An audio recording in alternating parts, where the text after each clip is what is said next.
Mkituambia ndugu yangu aligongana na basi. Ati basi inaenda wapi? Busia. Imebeba passengers wangapi? 65. Watu wanaenda Busia ni watu gani? Kuna Muluhya Kenya hii ajui Jirongo? Mbona hata mmoja kwa hiyo basi hajajitokeza aseme nilikuwa kwa hiyo basi niliona hii ajali? I am yet to see a single person. I'm yet to see, labda nyinyi mmeona, mimi sijasikia yoyote. Yule mtu tulisikia akiongea ni yule driver Mkikuyu wa basi. I am yet to see a single person. Na vile Waluhya tunapenda maneno na story. Tungetoka na masimu zetu tupige picha. Mnataka kuniambia watu 65 hata hakuna mmoja alitoka akapiga picha? You are lying to us, mnatudanganya.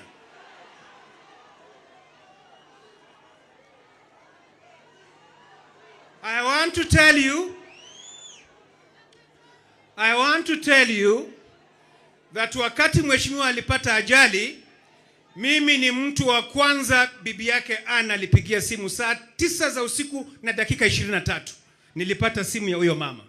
Akaniambia ndugu yako amepata ajali naelekea Naivasha. Hata nikamwambia simama nikuendeshe. Akasema wewe utanipata mbele. Alikuwa na msichana wake wawili kwa gari. Nami nikatoka nikamfuata nyuma. I was one of the first people kufika hapo. Nilipata gari ikiwa pale pale mahali kwa ajali wakijaribu kuiload. Basi likipata ajali lazima waite basi lingine litoke sijui Nairobi wapi ndio likuje lichukue watu. I didn't see a single person on the site. Watu walienda wapi? Uwezi niambia basi lingine litoka Nairobi likafika hapo mbele yangu na mimi nilikuwa na gari ndogo naenda mwendo wa kasi. I didn't find anybody. Those are the questions we want answered. I want to tell you, my people, I was the first person nikiwa na huyu mama Ann kuona mwili wa ndugu wangu kule mochari Naivasha kabla niite gari ya kubeba mwili ilete Nairobi. Mimi niliona gari nikasimama hata pale kwa ajali nikapiga mapicha. Niko nazo. Ndio nikaendelea na safari kwenda kwa polisi na kwenda kwa mochari. My people, you have seen that car on television in the media. It is damaged. Wakati mwili wa ndugu yangu umetolewa mochari pale Naivasha, ukiangalia mwili uko intact, hakuna halama. Mahali ndugu yangu amepata jeraha, amevunjika mguu hapa na hapa. Ni kama ile ilivunjwa na watu wakimfanya torture. The injuries are not consistent with the accident that I saw. The injuries are not consistent. Kama hiyo forensic investigation hii itafanyika, sisi tushafanya. Nyinyi mnasema toji kuza kuli bandu batrichi. Khukoli kala makhuba keru khumali.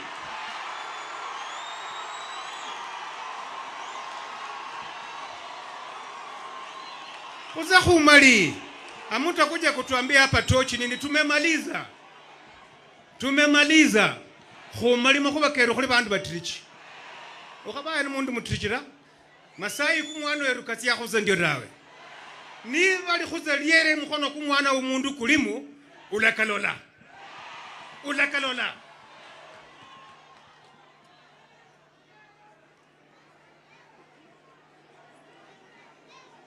Sasa juzi mimi nimeangalia kuna private investigators wamekuwa wakichunguza CCTV, wanafanya analysis. Ukiangalia hiyo gari ya inasemekana ya Jirongo ilipoingia kwa petrol station pale Naivasha, ilikuwa na passenger pale kwa kiti ya mbele. Haikuwa na mtu mmoja. Imefanywa analysis, kuna mtu ameketi pale mbele.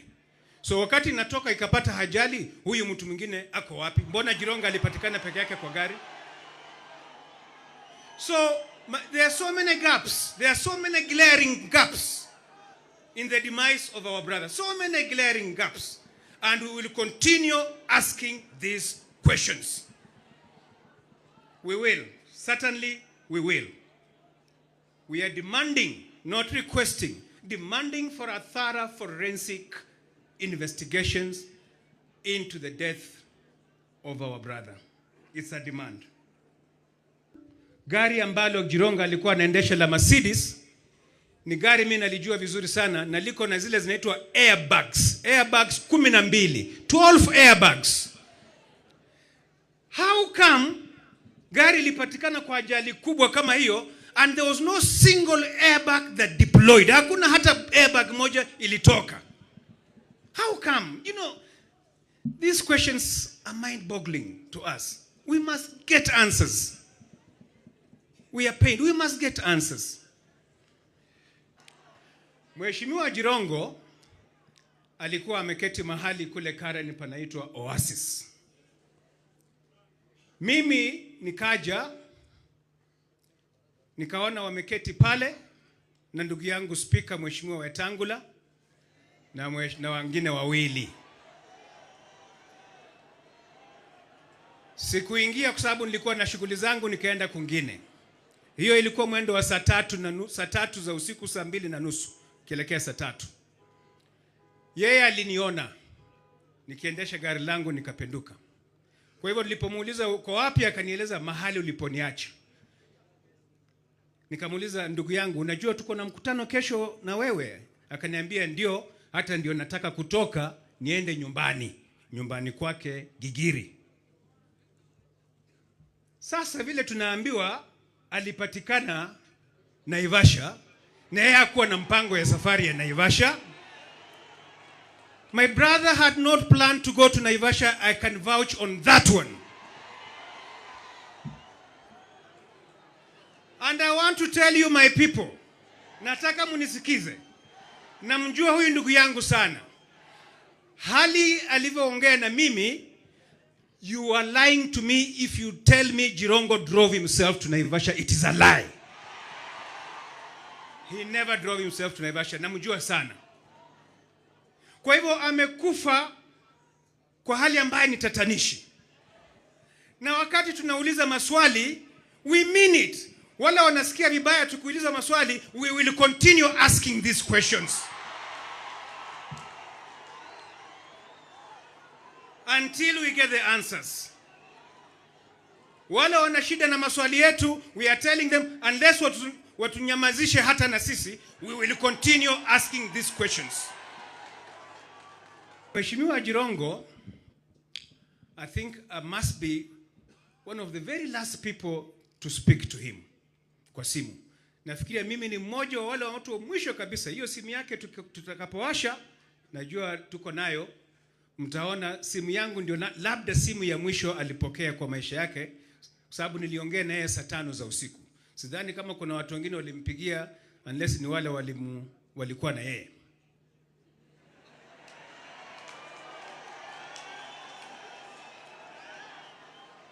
Alipopata mauti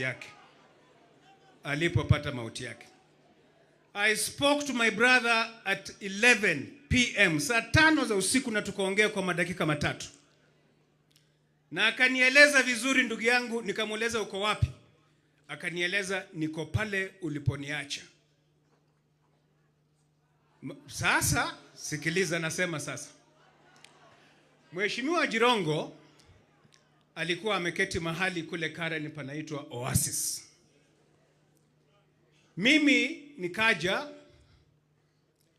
nikaona wameketi pale na ndugu yangu Speaker Mheshimiwa Wetangula na wengine wawili. Sikuingia kwa sababu nilikuwa na shughuli zangu, nikaenda kwingine. Hiyo ilikuwa mwendo wa saa 3 za usiku, saa 2:30 kielekea saa 3. Yeye aliniona nikiendesha gari langu nikapenduka. Kwa hivyo nilipomuuliza uko wapi, akanieleza mahali uliponiacha. Nikamuuliza, ndugu yangu, unajua tuko na mkutano kesho na wewe? Akaniambia ndio, hata ndio nataka kutoka niende nyumbani kwake Gigiri. Sasa vile tunaambiwa alipatikana Naivasha na yeye hakuwa na mpango ya safari ya Naivasha. My brother had not planned to go to Naivasha. I can vouch on that one. And I want to tell you, my people, nataka munisikize. Namjua huyu ndugu yangu sana. Hali alivyoongea na mimi, You are lying to me if you tell me Jirongo drove himself to Naivasha. It is a lie. He never drove himself to Naivasha. Namjua sana. Kwa hivyo amekufa kwa hali ambayo ni tatanishi. Na wakati tunauliza maswali, we mean it. Wala wanasikia vibaya tukuuliza maswali, we will continue asking these questions until we get the answers. Wala wana shida na maswali yetu, we are telling them unless watunyamazishe hata na sisi, we will continue asking these questions. Mukituambia ndugu yangu aligongana na basi. Ati basi naenda wapi? Busia. Imebeba passengers wangapi? 65. Watu wanaenda Busia ni watu gani? Kuna Muluya Kenya hii ajui Jirongo? Mbona hata mmoja kwa hiyo basi hajajitokeza aseme nilikuwa kwa hiyo basi niliona hii ajali? I am yet to see a single person. I'm yet to see